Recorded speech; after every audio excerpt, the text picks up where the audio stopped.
இந்திய கிரிக்கெட் நட்சத்திரம் விராட் கோலி டெல்லியில் உள்ள பள்ளியில் மாணவர்களுடன் உரையாற்றினார்.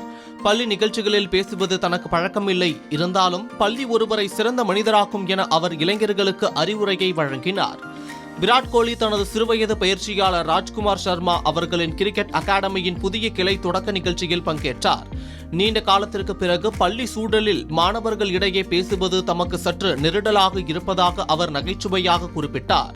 இந்திய கிரிக்கெட் ஜாம்பவான் விராட் கோலி டெல்லி ஆர்கேபுரத்தில் உள்ள டிபிஎஸ் பள்ளியில் நடைபெற்ற கிரிக்கெட் அகாடமி தொடக்க விழாவில் மாணவர்கள் தங்கள் கற்றல் சூழலை மதிக்க வேண்டும் என்றும் நேர்மையுடனும் அர்ப்பணிப்புடனும் தங்கள் கனவுகளை தொடர வேண்டும் என்றும் வலியுறுத்தினார். மேலும் மாணவர்களிடம் பேசிய கோலி, பள்ளி கூட்டங்களில் உரையாற்றும் பழக்கம் தனக்கு இல்லை என்றும், ஆனால் ஒரு காலத்தில் தாங்களும் அதே வாழ்க்கை கட்டத்தில் இருந்ததால் பார்வையாளர்களுடன் ஆழமாக இணைந்ததாகவும் கூறினார்.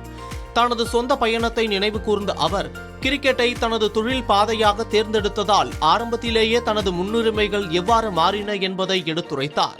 மாணவர்கள் தங்கள் ஆசிரியர்களுக்கும் பள்ளி சூழலுக்கும் உரிய மதிப்பளிக்க வேண்டும் என்று வலியுறுத்தினார். ஆசிரியர்கள் தங்கள் வாழ்வின் ஒரு பகுதியை மாணவர்களுக்காக அர்ப்பணிப்பதாக அவர் நெகிழ்ச்சியுடன் கூறினார்.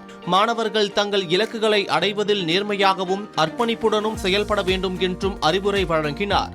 கூட்டத்தில் மாணவர்கள் சத்தம் எழுப்பிய போது, தயவு செய்து என்னை பேசவிடுங்கள் என்று அவர் ஜாலியாக கேட்டுக்கொண்ட வீடியோ சமூக வலைதளங்களில் வைரலாகி வருகிறது.